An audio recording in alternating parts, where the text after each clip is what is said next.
Sebab kadang-kadang dalam saya punya nombor di WhatsApp memang kita tak mampu kadang-kadang nak jawab. Kadang-kadang sehari banyak orang call, banyak orang WhatsApp. Kadang-kadang seorang WhatsApp tapi bersambung-sambung. Esok ditanya macam tu, esok dicerita macam tu, lusanya disambung lagi. Jadi bila panjang itu kadang-kadang saya pun tidak sempat lah jawab sepatah-sepatah. Kemudian lama tak tengok, 4-5 hari pula jawab orang lain pula.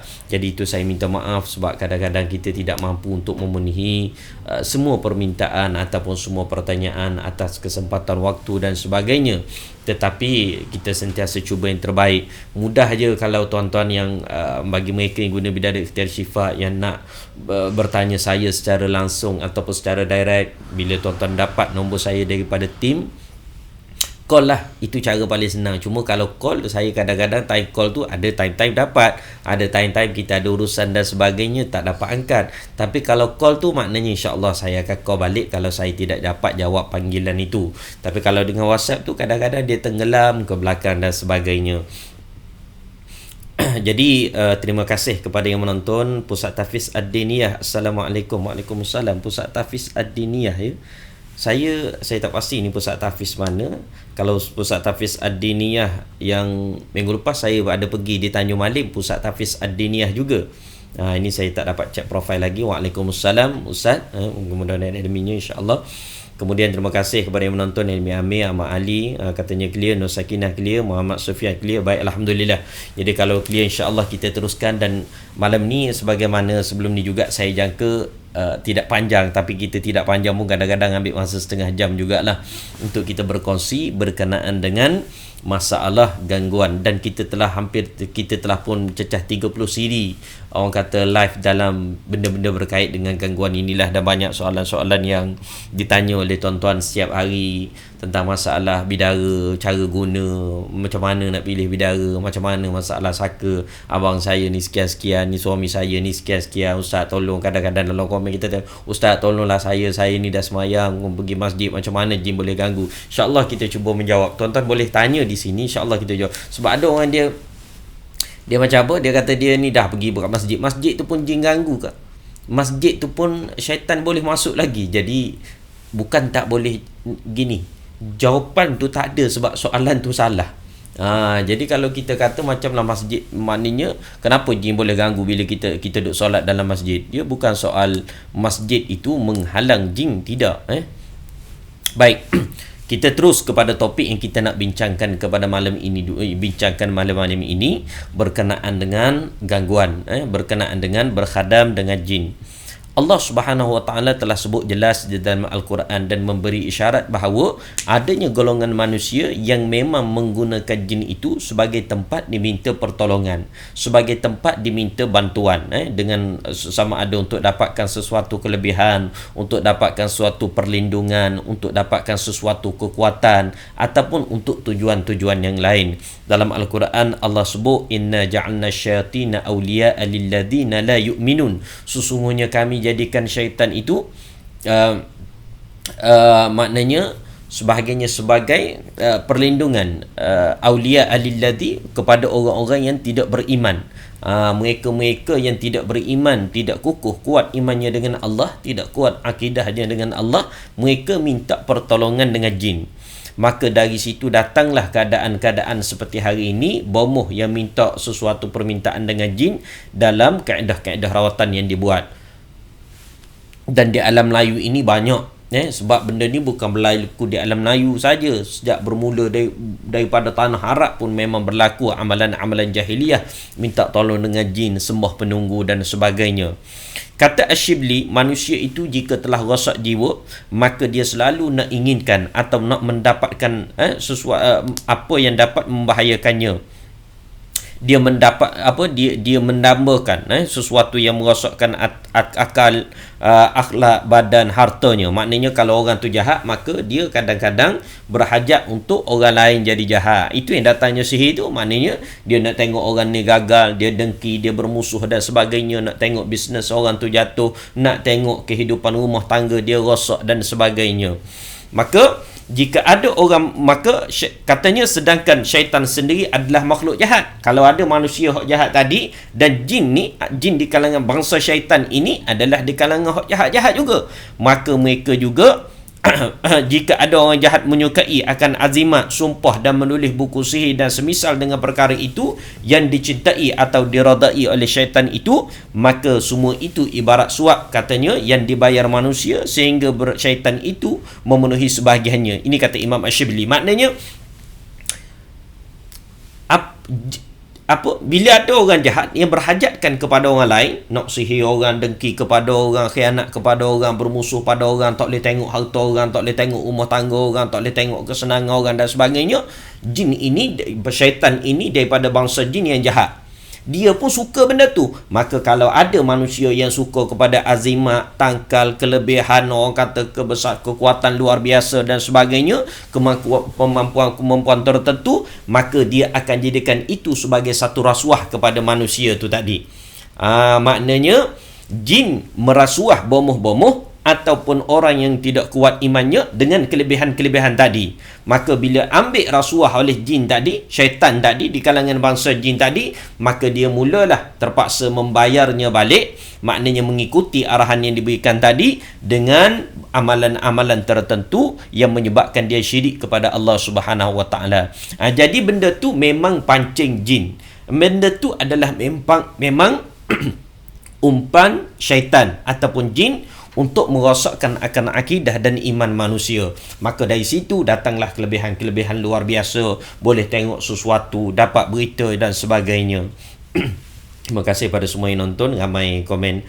Muhammad Faris, Nashrin jelas katanya, Rasmin, Yusuf Aziz, Faidaris, semua sekali saya ucap terima kasih. Kita sambung perkongsian.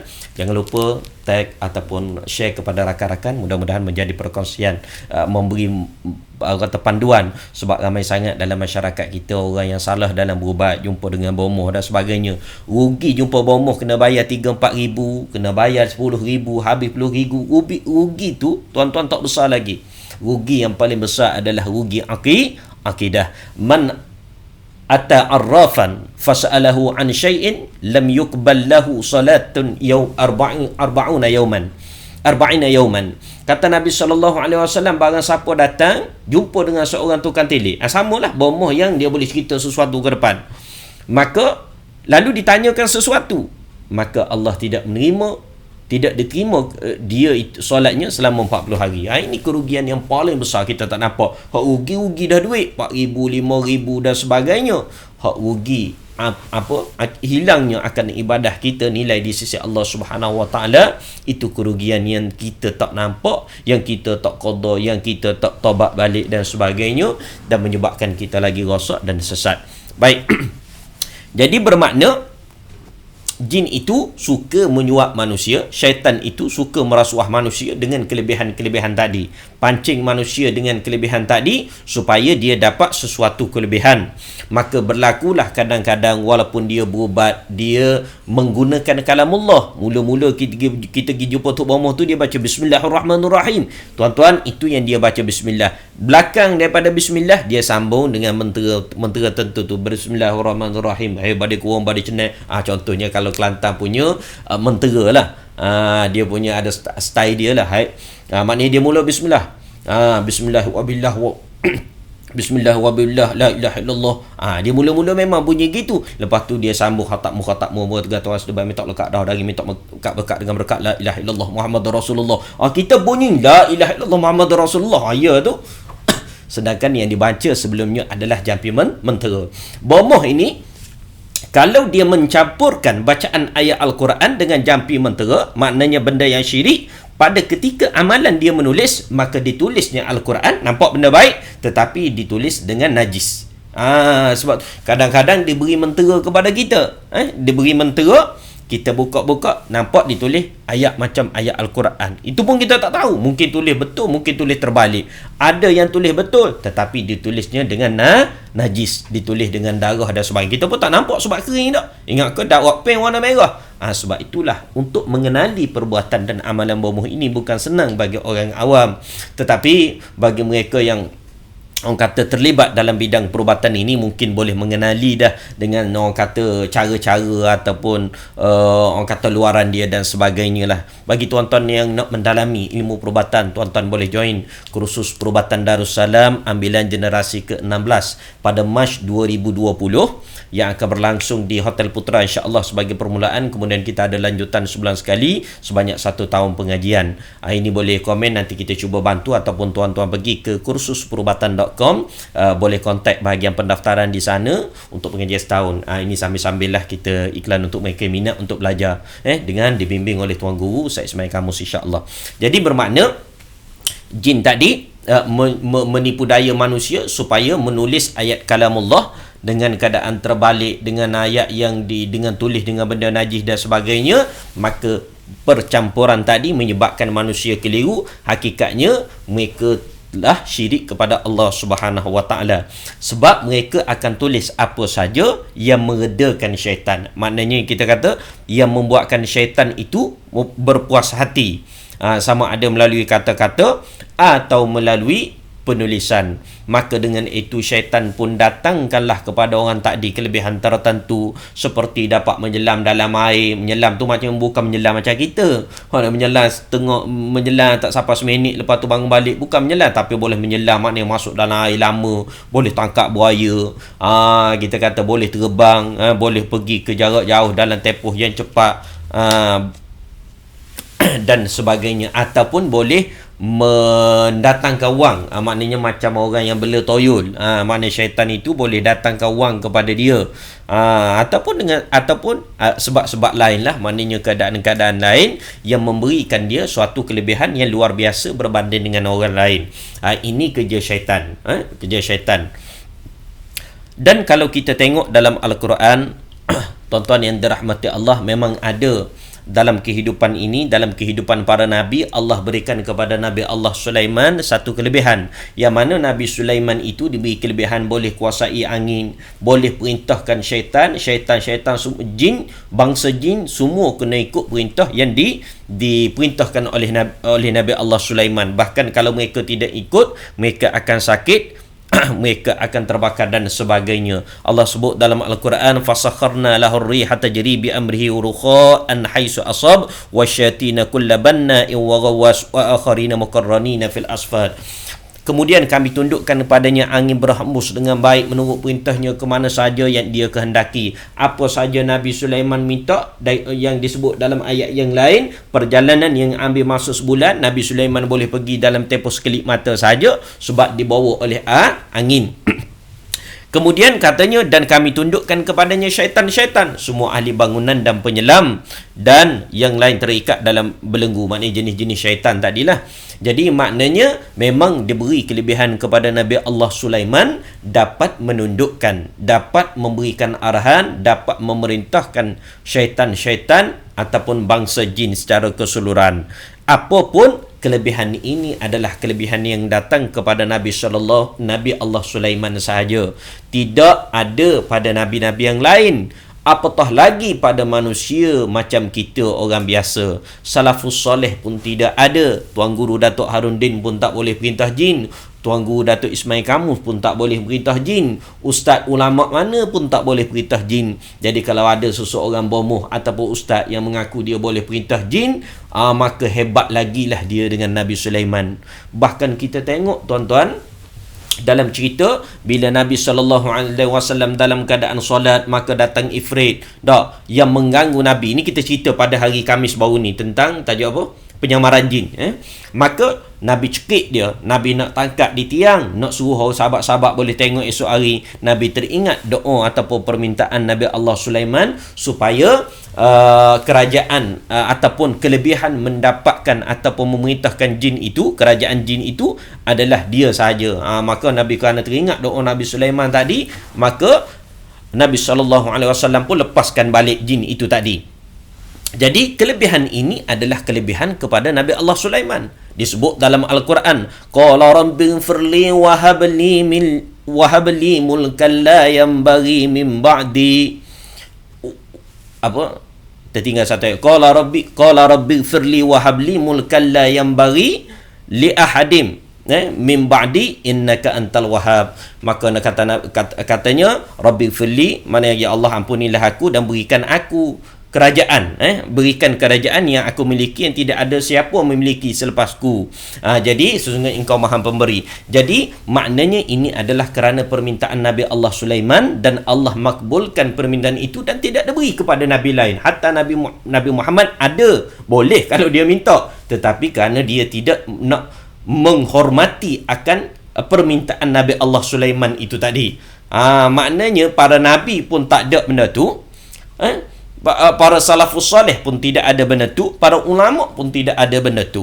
Dan siapa saja yang orang kata pakar perubatan mana sekalipun, maka dia tidak ada kuasa menundukkan jin, melainkan tatkala dia menundukkan jin itu, dia telah bersubahat atau berhubungan secara tidak langsung yang dia tidak sedari.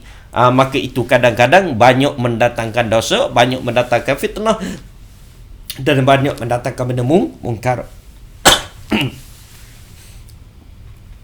Bismillah.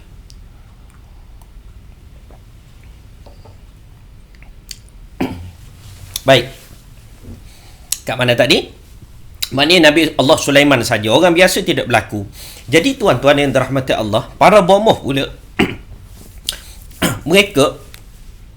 mereka memanfaatkan jin dalam pelbagai keadaan. Ataupun bomoh-bomoh, tukar-tukar sihir ini, mereka guna jin itu untuk dapat banyak benda, nak dapatkan ilmu gaib dan sebagainya. Sebab kalau kita tengok kepada kisah dalam hadis ini pun menceritakan bagaimana bahawa dalam satu cerita yang diriwayatkan oleh Ibnu Abbas, satu keadaan sahabat-sahabat tengah berkumpul bersama dengan Nabi SAW. Lalu jatuhlah bintang daripada langit, suatu bintang bercahaya daripada langit. Maka tanya Nabi SAW, kata Nabi SAW, apa yang kamu ketahui tentang ini? Maknanya bila kamu tengok cahaya daripada langit itu jatuh tadi, mu tahu tentang apa? Kata sahabat, kalau jatuh bintang daripada langit ini dulu, maknanya kalau sebelum ni apa yang dia tahu, maka katanya akan ada bayi yang lahir yang suatu ketika akan menjadi orang besar, atau ada kelebihan luar biasa, ataupun ada orang besar yang akan meninggal. Lalu jawab Nabi SAW, sesungguhnya bintang itu tidaklah dilemparkan disebabkan kelahiran bayi ataupun ada orang besar yang akan meninggal. Tapi kata Nabi SAW, sesungguhnya Allah, bila dia memutuskan sesuatu perkara, maka malaikat yang memikul arash itu bertasbih, maka seluruh penduduk langit pun bertasbih. Kemudian sampailah berita itu ke langit dunia, maka syaitan ataupun jadi berusaha mencuri khabar-khabar daripada pintu langit dunia tadi. Kadang-kadang berita itu benar, kadang-kadang maknanya bila dia ambil berita, kadang-kadang bila dia sampaikan kepada orang, maka berita itu bererti benar. Kadang-kadang syaitan itu menakut nambah dan mendustakan lagi, maknanya menambah-nambah. Jadi memang pada sebelum kerasulan Nabi SAW, maka bila datang suatu berita daripada langit, maka syaitan pakat naik ke langit. Bila naik ke langit, dia curi berita, maka dia tahu apa yang akan berlaku. Bila dia cerita kepada masyarakat, maka masyarakat pun akan percayalah. Dicerita tu syaitan tu melalui orang-orang tertentu lah, melalui perantaraan lah, melalui manusia. Kita kata bomoh lah pada hari ni, tukar-tukar sihir. Sebab dulu masyarakat mengagungkan tukar-tukar sihir, seperti tukar sihir zaman Firaun dan sebagainya. Semua diraja-raja besar pada zaman jahiliah dulu, memang mereka mempunyai tukar sihir sebagai penasihat masing-masing. Sebab tukang sihir ni, macam tadi, mereka ada jin-jin yang bersubahat dengan mereka, jin-jin ambil berita daripada langit. Jadi kadang-kadang benar, tapi benda tu berlaku sebelum daripada kerasulan Nabi Muhammad SAW. Selepas daripada kerasulan Nabi Muhammad SAW, maka jin tidak lagi dibenarkan untuk mencuri berita di pintu langit tadi, di langit dunia tadi.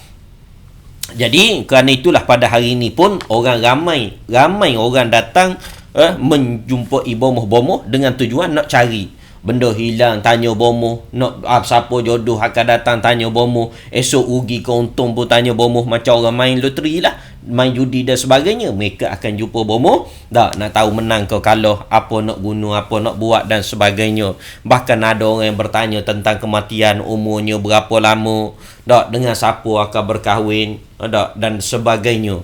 Jadi kerana bomoh-bomoh itu mendapatkan khabar daripada jin, dan jin pada hari ini hakikatnya sudah tidak dapat mencuri berita daripada langit, maka kebanyakan mereka adalah menipu. Mana mereka itu menipu daya manusia.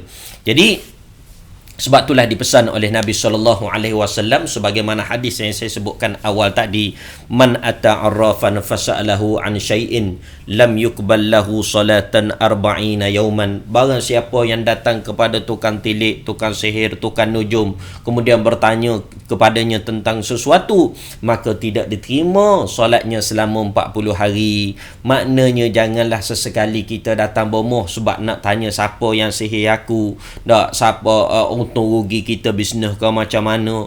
Maknanya jangan kita menjadikan tukang bomoh-bomoh, tukang sihir itu sebagai rujukan kita tilik sesuatu nasib diri kita. Sebab itu dalam Islam pun tak boleh kita percaya kepada nasib. Dalam sanad matan hadis yang lain disebutkan orang yang mendatangi tukang sihir, tukang nujum itu, maka kufur terhadap apa yang diturunkan oleh Muhammad sallallahu alaihi wasallam. Maknanya kufur terhadap Al-Quran, maknanya syirik, batal syahadah dia. Kalau dia datang menemui tukang silik, tukang tilik ataupun tukang nujum tadi. Baik, sambil-sambil saya tengok juga komen kalau ada tuan-tuan tanya. Tarikh di mana kursus perubatan Darussalam diadakan? Akan diadakan pada 21 dan 22. Dia kursusnya setahun tuan-tuan, cuma permulaan 2 hari di hotel, kemudian di pusat rawatan kuliah bulanan, kemudian dia ada tasmik 3 sesi, kemudian dia ada praktikal 40 jam, merawat pesakit dan sebagainya, kemudian barulah dapat ijazah. Nanti pergi ke kursusperubatan.com, ada iklan di situ dan boleh kontak bahagian perhubungan. Saya juga bahagian pendaftaran. Saya juga ketua bahagian pendaftaran, tapi yang deal tu di awak kata tim bahagian pendaftaran lah. Okey, baik. Zul Selasih, maafkan saya Ustaz, saya tag nama-nama sahabat saya sayangi, ajak mereka menonton bersama. Terima kasih banyak tuan-tuan. Mudah-mudahan ilmu yang saya sampaikan ini menjadi manfaat untuk mereka yang mendengar. Tuan-tuan share kepada orang lain pula, insya-Allah menjadi jariah dalam amal. Kita tak boleh menyampaikan ilmu, kita tolong menyebarkan ilmu, itu pun satu kebaikan, insya-Allah. Baik, itu besar kebaikannya, insya-Allah. Jadi pada orang-orang jahiliah Arab dulu, mereka bila pergi ke sesuatu tempat ataupun orang kata musafir ke sesuatu tempat, bila lalu tempat-tempat yang seram, bila lalu tempat-tempat yang sunyi, bila mereka bermusafir di padang pasir, malam gelap gelita berhenti dengan unta, maka mereka takut pada sesuatu. Lalu tidak ada tindakan lain bila mereka sampai sesuatu tempat yang mereka takut ataupun mereka nak transit, maka lazimnya mereka berkata, aku berlindung kepada penunggu lembah ini daripada gangguan kaum-kaumnya. Hok Melayu duk buat, Melayu duk buatnya, anak cuci kalau lalu depan pokok besar, lalu depan busu, anak cucu datuk nenek, anak cucu tabik nak tumpang lalu. Sama lah tu, sama dengan Arab jahiliah dulu. Tak, dia minta aku berlindung kepada penunggu lembah pada pasir, lembah tasik dan sebagainya daripada gangguan. Jadi katanya oleh Dr. Ibrahim Kamal Adham tadi, bila dia tidur, tak, maka bila masyarakat tu tidur tadi, maka jin pun duduk dalam, jin pun berkata, sesungguhnya orang ini takut kepada kita ni. Sebab tadi minta tolong, maknanya memohon perlindungan dengan jin. Maka dia pun menjelma dalam mimpi ataupun secara tidak langsung dan sebagainya, yang menyebabkan mereka lagi takut kepada dia. Maka kepercayaan kepada adanya penunggu di sesuatu tempat tadi makin menjadi-jadi, makin kuatlah kufur dia dengan Allah Subhanahu Wa Taala tadi. Sebab dia percaya orang ni yang akan menjaga dia. Jadi Allah telah sebut dalam Al-Quran sangat jelas, wa annahu kana rijalun minal insi ya'udzuuna birijalin minal jin fazaduhum rahaqa. Tak, ada sesungguhnya ada di kalangan lelaki, di kalangan manusia yang minta pertolongan kepada jin, daripada kumpul lelaki di kalangan bangsa jin, sesungguhnya jin itu lagi menyesatkan mereka. Dan kita ingat bahawa jin ini saat manusia minta pertolongan dengan dia, ada minta perlindungan dan sebagainya, ada sebahagian mereka pula berbalik ataupun makna menerima hidayah daripada Allah Subhanahu Wa Taala dan beriman kepada Allah Subhanahu Wa Taala. Ini Allah sebut dalam Al-Quran. Ulaika alladhina yad'una yabtaguna ila rabbihimul wasilata ayyuhum aqrab wa yarjuna rahmatahu wa yakhafuna 'adzabah, dalam surah Al-Isra. Iaitu mereka, katanya mereka orang-orang yang mereka seru itu, mereka sendiri meminta pertolongan. Ulaikal ladzina yad'una yabtaguna ila rabbihimul wasilah. Mereka juga mencari jalan kebenaran. Ayyuhum aqrabu wa yarjun. Di kalangan mereka, siapa yang lebih dekat, siapa yang lebih takut, yang lebih mengharapkan rahmat Allah Subhanahu Wa Taala. Maknanya, di kalangan orang-orang yang bila datang sesuatu tempat, dia minta pertolongan dengan jin. Anak cucu jin, datuk datuk, nenek, anak cucu nak tumpah lalu, wahai penunggu anak cucu nak tumpah lalu. Sama kaum Arab jahiliah dulu pun macam tu. Melayu tak erti pun, yang tidak belajar pun ada juga macam tu, minta jin sebagai pertolongan. Sama juga, walaupun benda tu tidak, mungkin hari ni tak ada lah, kita duduk bandar, maknanya lalu depan busuk besar, kayu besar dan sebagainya. Tetapi ada orang yang beli barang-barang tertentu, beli katanya ini geliga ular, ini geliga lipang baru, ini daun cenua dan sebagainya, maka mereka berhajat kepada perantaraan simbolik tadi, minta pertolongan. Mereka percaya pegang geliga ular ni akan beri kekuatan. Kadang-kadang mereka bercakap bila dapat sesuatu, maka bomoh tak dikata bila dapat geliga ular tadi, kamu kena bercakap, wahai geliga ular beli gini-gini. Dia ada mentera-mentera dia yang secara tidak langsung, yang halus, yang pendek, ringkas. Tetapi ayat itu telah menyebabkan kita lari keimanan kita, akidah kita kepada Allah Subhanahu Wa Taala. Ini kena berhati-hati, kerana dalam sosial media ini hari ini terlalu banyak tuan-tuan yang dirahmati Allah orang jual benda-benda yang macam ni. Baik. Maka maknanya kita kena tahu bahawa kita duk minta tolong dengan jin tu pun sedang mencari hidayah. Jadi kita yang telah belajar agama, kita telah diberikan pendedahan, ada ilmu dan sebagainya, tiba-tiba nak ikut kepada jin, nak berlindung kepada jin, bukan berlindung kepada Allah Subhanahu Wa Taala. Tuan-tuan yang dirahmati Allah, kata mengikut Dr. Ibrahim tadi, penulis buku As-Sihr was-Saharatu min Mazaril Quran was Sunnah tadi, bertanya kepada jin dan membenarkan semua yang beritakan pengagungannya, termasuk perbuatan yang diharam. Adapun bertanya kepada bomoh, paranormal dan sebagainya dengan tujuan kita nak tahu ataupun nak membezakan dia ni kaedah ni betul ke salah, itu lain cerita. Ini lazimnya kepada ahli-ahli ataupun pengamal perubatan lah. Maknanya kalau kita tanya kepada jin, kita tanya kepada bomoh tanya kepada jin, kita mempercayai perkara itu salah. Samalah juga kita berubat, jin tu cerita, kita tanya jin, orang yang tak sedar, orang tengah histeria dan sebagainya, jin tu cerita, kita mempercayai. Kata setengah ulama tadi, haram dalam kita mempercayainya. Dan kata setengah, kalau ikut penulis yang Dr. Ibrahim Kamal Adham tadi, dia kata adalah makruh yang sangat dibenci, yang tidak mendatangkan kebaikan. Maknanya jangan pakailah. Dia tak kata siapa hukum haram, kita dengar tu, tapi jangan pakai. Orang kata jangan jadikan sebagai bukti, jangan jadikan sebagai dalil. Maknanya bila kita berubat ataupun kita dalam keadaan situasi kita, katalah ada ahli keluarga kita tak sedar, bila tak sedar dia histeria kena rasuk, dia katalah orang ni lah buat aku, orang ni lah sihir aku dan sebagainya, maka sama sekali kita tidak boleh mempercayainya. Kerana katanya jin ataupun kumpulan jin yang beriman, mereka tidak akan masuk dalam tubuh manusia kerana satu kehinaan baginya bila menjerat manusia tadi ke lembah kehinaan kepada Allah Subhanahu Wa Taala. Jadi yang biasa berlaku, walaupun dia kata dia jin yang baik, walaupun dia kata dia jin Islam, hakikatnya ia adalah satu pancing nak merosakkan akan akidah manusia. Jadi kerana itu kita tidak boleh mempercayai kata-kata jin.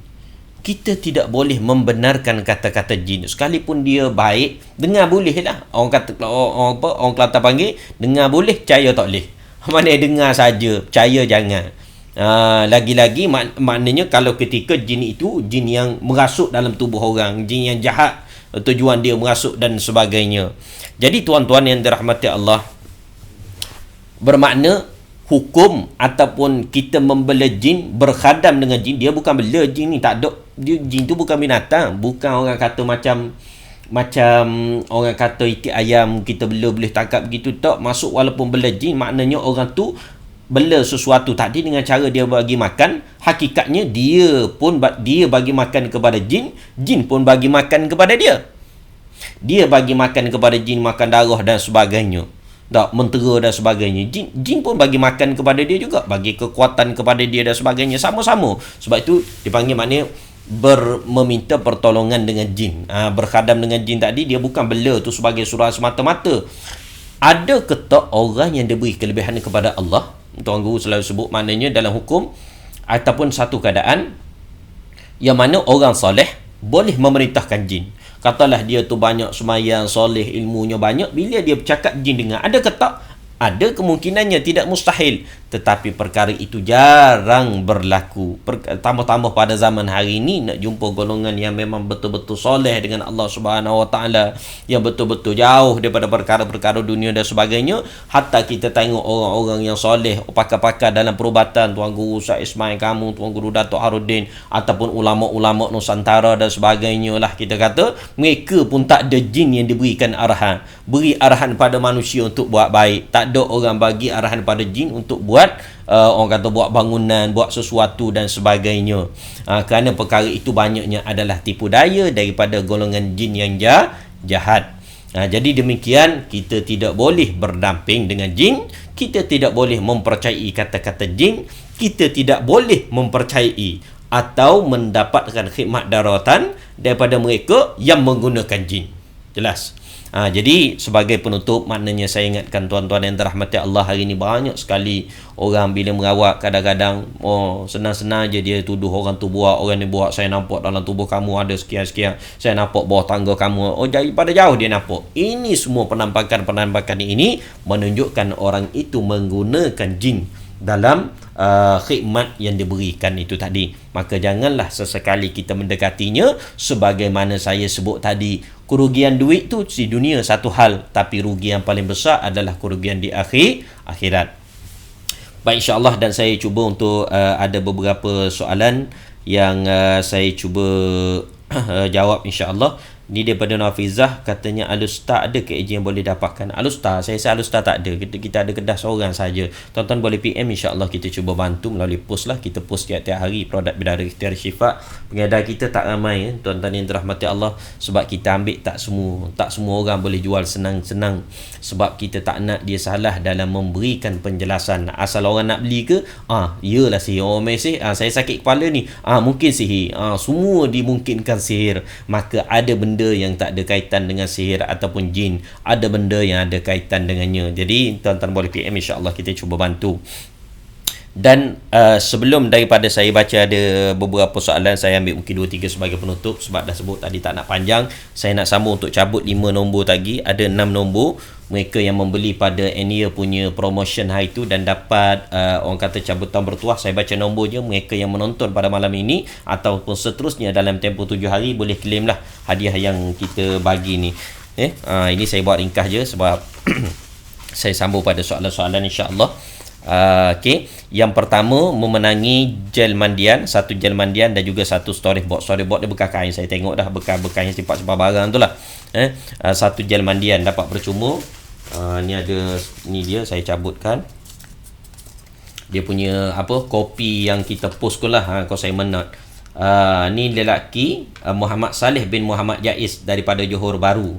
Muhammad Saleh bin Muhammad Jaiz daripada Johor Bahru. Okey, jadi jangan lupa PM kita untuk tuntut hadiah percuma ini. Kemudian saya cabut yang kedua, akan menang satu foam bidara, satu minyak bidara. Dia banyak sikit, satu foam bidara, satu minyak bidara dan satu storage board juga. Yang keduanya, lelaki juga. Minggu lepas ramai perempuan, minggu ni ramai lelaki. Bukan ramai lah, 2 lelaki. Zakaria bin Harun daripada Bandar Baru Bangi. Zakaria bin Harun daripada Bandar Baru Bangi. Tuan-tuan yang membeli, namanya dah saya sebutkan tadi, boleh PM untuk kita mana mudahkan urusan lah untuk kita post. Yang ketiga akan menang power bank. Sebiji power bank. Mana power bank? Saya pun tak tahu dah kat mana. Ada kat atas meja tu power bank. Wanita Puan Kamariah binti Uthman daripada Kuala Nerang. Kuala Nerang Kedah Kuala Nerang Kedah, Puan Kamariah binti Uthman. Itu yang ketiga. Kemudian yang keempat akan menang satu form bidara dan satu USB kabel. Satu form bidara dan satu USB kabel percuma tuan-tuan, beli RM50 lah. Jadi kita bagi percuma untuk tuan-tuan. Ini perempuan juga, Azlina binti Abdul Aziz daripada Pasir Gudang Johor. Azlina binti Abdul Aziz. Baik, yang nombor 5. Ni dia punya nombor ni, kocak-kocakkan sikit. Satu gel bidara, satu jus kurbi. Ini jus kurbi, satu jus kurbi, satu gel bidara dan satu kabel USB. Puan Lili Zaihan binti Hashim daripada Kuala Sungai Baru, Melaka. Puan Lili Zaihan binti Hashim daripada Kuala Sungai Baru, Melaka. Kemudian yang ke okey, gelap saya tengok kenapa dia macam gelap. Tuan-tuan nampak ke? Okey, yang ke-6 akan menang radio Al-Quran. Radio Al-Quran MP3 radio Al-Quran tu, tapi dia ada amalan kendiri yang kita baca pada awal tadi. So ini special lah. Minggu lepas ada menang satu, ini menang satu. Radio tu pun beli dah dekat RM50. Audio tu tuan-tuan tak senang untuk dapat sebab kita rakaman untuk di buku amalan kendiri. Jadi special 2 orang ni dapat. Tak cabut lagi. Yang ke-6 1, 2, 3, 4, 5. So yang ke-6 ini, Bismillahirrahmanirrahim, Puan Siti Farhana binti Mak Isa daripada Kuala Kedah. Siti Farhana binti Mak Isa daripada Kuala Kedah. Baik, Alhamdulillah. Saya kira selesai untuk yang tu, dan tadi kita dah berkongsi tuan-tuan yang dirahmati Allah berkenaan dengan berkhadam dengan jin, dan insya-Allah kita sambung pada sesi seterusnya lagi. Sebelum ni kita banyak soal jawab dan banyak juga orang menanti input-input perkongsian ilmiah seperti ini. Jadi kita tutup soalan-soalan yang tertangguh, banyak soalan-soalan yang ada ni, tapi saya ambil sikit dulu malam ni sebagai sambungan sebab kita dah setengah jam lebih dah. Daripada Puan Sarah, saya nak bagi feedback. Saya nak bagi feedback lepas mengguna bidara. Alhamdulillah dah 2 hari guna untuk mandian minyak sapu. Memang berkesan. Sendawa kaki terasa menyucut sampai kadang-kadang terangkat sendiri. Itu dia punya tindak balas. Maksudnya tanda-tanda tu jin nak keluar ke? Ada soalan. Maksudnya tanda-tanda tu jin nak keluar ke? Kalau saya nak lawan, macam mana? Sebagaimana dipesan supaya lawan.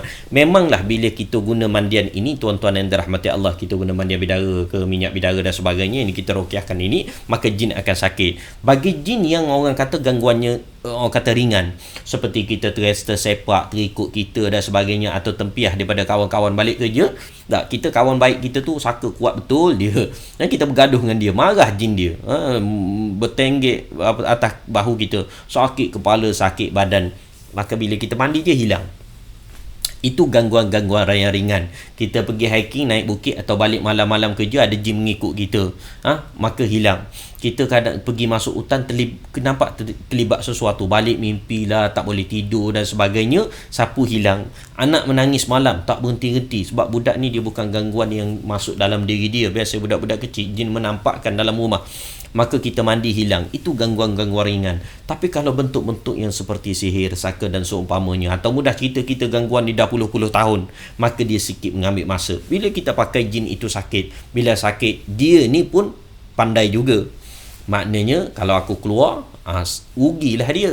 Dia pun diperintahkan oleh tuan dia supaya jangan keluar, maka dia bertahan. Yang sakitnya dia, oleh kerana dia berada dalam tubuh kita, maka kita turut merasai sakitnya. Apa kita nak buat? Kita lawan. Kita lawan tu maksudnya kita anggap sekarang kau sakit, makin sakitlah engkau kalau kau duduk dalam badan aku, baik kau keluar. Jadi insya-Allah makin dia sakit, makin kuat roh kita di dalam badan kita, makin lemah kekuatan dia di dalam jasad kita, maka lama kelamaan sakit tu insya-Allah akan makin hilang. Jadi peringkat awal kadang-kadang dia menipu daya. Bila kita guna, didatangkan mimpi, datangkan bisa yang menjadi-jadi, datangkan yang sakit yang lagi-lagi, sebab memang sakitlah, sebab dia tu lagi sakit bila guna tu. Dia duduk dalam tubuh kita pun, bila dia nak menguasai roh jasad kita yang Allah berikan hak ke atas roh untuk duduk dalam badan, dia pun sakit sebenarnya.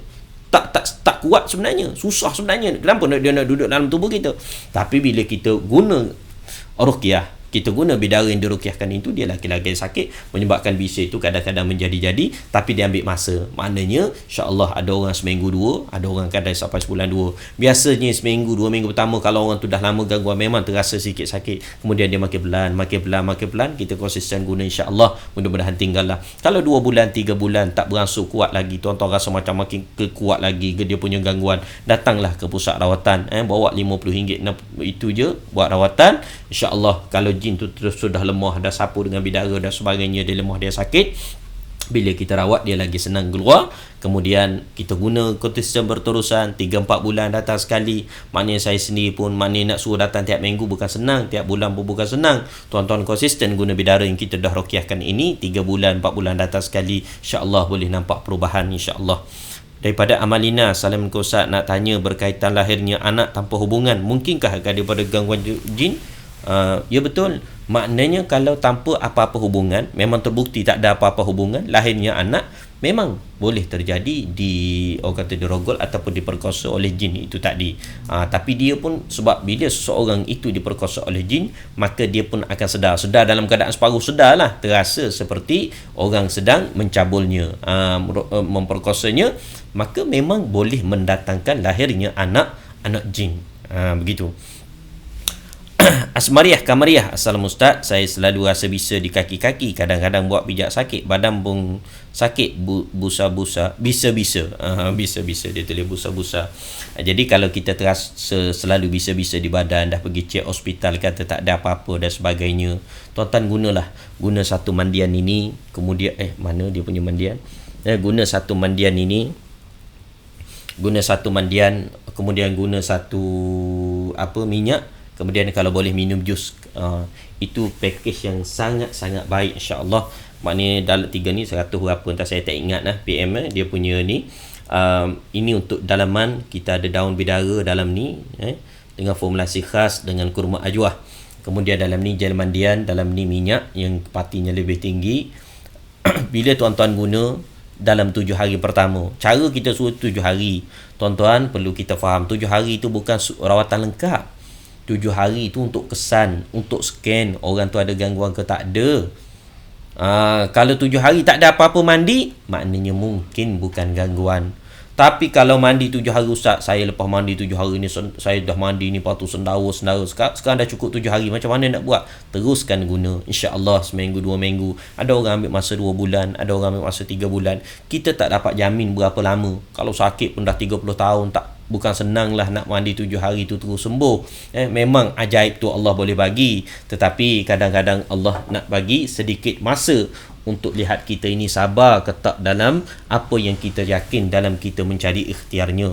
Bila kita berusaha, maka yakin kepada Allah Subhanahu Wa Taala, dan ingat selama mana kita sabar dalam berusaha itu, Allah memberikan pahala kepada kita. Sebagaimana cerita yang selalu saya sebutkan sudah, seorang wanita tanya pada Nabi ketika mana dia sakit menghadapi gangguan histeria ini, kata Nabi, la in sabarti falakal jannah, kalau kamu sabar maka bagimu adalah syurga.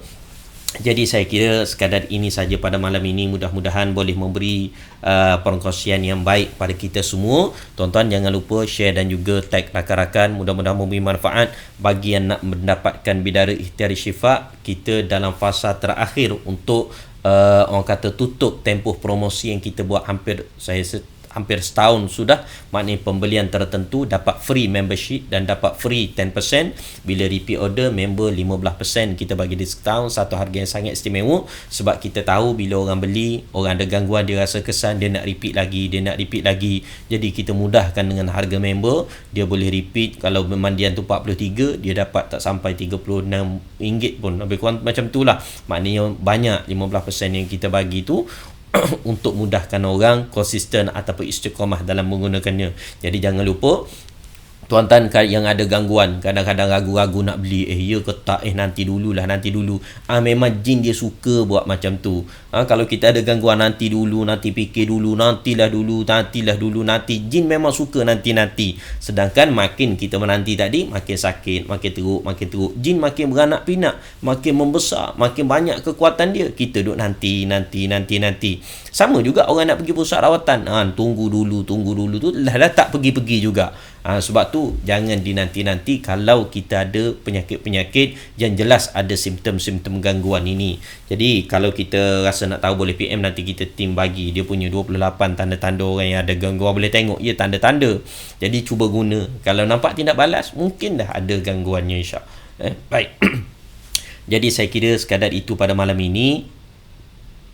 Nur Hayati, Kuantan ada ejen dah boleh bagi nombor? Kuantan ada. Kuantan nanti insya-Allah kalau ada pengedar kita daripada Kuantan tu, Kak Yusniza Hasnizawati, insya-Allah nanti kita kita bagi dia punya link, insya-Allah Kuantan ada. Baik, saya ucapkan terima kasih pada semua yang menonton, dan insya-Allah kita sambung lagi akan datang. Minta maaf sedikit sebanyak kekurangan. Di luar sana ada ustaz-ustaz yang lagi ramai, lagi mahir, lagi arif dan sebagainya. Jika ada kekurangan ini, boleh tegur menegur, tak ada masalah. Kita berkongsi untuk kebaikan bersama. Mudah-mudahan menjadi panduan untuk tuan-tuan semua supaya tidak berubat di tempat yang salah dengan kaedah yang salah. Bukannya rugi yang besar bagi kita itu rugi wang ringgit, tapi rugi yang paling besar adalah ruginya akidah dan kesihatan. Itu pula tak sembuh-sembuh, sembuh sekejap datang balik, sembuh sekejap datang balik, akidah rosak, tubuh rosak, duit habis. Kita tak mahulah. Jadi jangan lupa boleh syorkan juga Bidara Ikhtiar Syifa ini kepada semua rakan-rakan kita, sama ada yang sakit atau berhajat, gunakan untuk jadikan sebagai suplemen. Tuan-tuan yang tak sakit pun guna sebagai suplemen untuk mengelakkan daripada gangguan, insya-Allah. Wallahu a'lam. Terima kasih pada semua tuan-puan yang menonton. Kita jumpa lagi akan datang. Assalamualaikum warahmatullahi wabarakatuh.